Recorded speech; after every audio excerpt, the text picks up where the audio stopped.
മൂർക്കനാട് തെനമ്പറമ്പിലുണ്ടായിട്ടുള്ള തീപിടുത്തത്തിൽ നിരവധിയായിട്ടുള്ള ചെടികളും മരങ്ങളൊക്കെ തന്നെ കത്തി നശിക്കേണ്ടായി. അതിൻ്റെ ഇടയിൽ ഈ കത്തിക്കൊണ്ടിരിക്കുന്നത് എന്താണെന്ന് ആർക്കെങ്കിലും മനസ്സിലായോ? ഇതൊരു സ്വകാര്യ ടെലികോം കമ്പനിയുടെ ടവറിലേക്ക് കണക്ട് ചെയ്യുന്നതിന് വേണ്ടിയിട്ട് ഭൂമിക്കടിയിലൂടെ കൊണ്ടുപോകുന്ന ഒപ്റ്റിക്കൽ ഫൈബർ കേബിളുകളാണ് ഈ കത്തിക്കൊണ്ടിരിക്കുന്നത്. ഒരു റോളിന് മാത്രം ഏകദേശം 2,50,000 രൂപ വരുന്ന 2 റോള് കേബിളുകളാണ് ഈ കത്തിക്കൊണ്ടിരിക്കുന്നത്. തീപിടുത്തം ഉണ്ടായ സമയത്ത് തന്നെ ഫയർഫോഴ്സുകാരും നാട്ടുകാരൊക്കെ തന്നെ ഈ ഒരു കേബിൾ ഇവിടുന്ന് മാറ്റാൻ വേണ്ടിയിട്ട് ഒരുപാട് ശ്രമിച്ചിട്ടോ. പക്ഷേ ഹെവി വെയിറ്റ് ആയത് കാരണം തന്നെ അതിന് ഒന്ന് അനക്കാൻ പോലും പറ്റാത്ത ഒരവസ്ഥയാണ് ഉണ്ടായിരുന്നത്.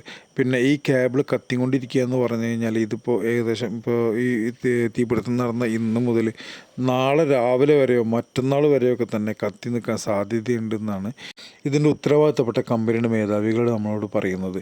എന്തായാലും ഫയർഫോഴ്സിനെ വീണ്ടും വിവരം അറിയിച്ചിട്ടുണ്ട്. അവർ എത്രയും പെട്ടെന്ന് വന്ന് ഈ ഒരു തീ അണയ്ക്കും എന്ന് തന്നെയാണ് നമ്മുടെ ഒരു പ്രതീക്ഷ.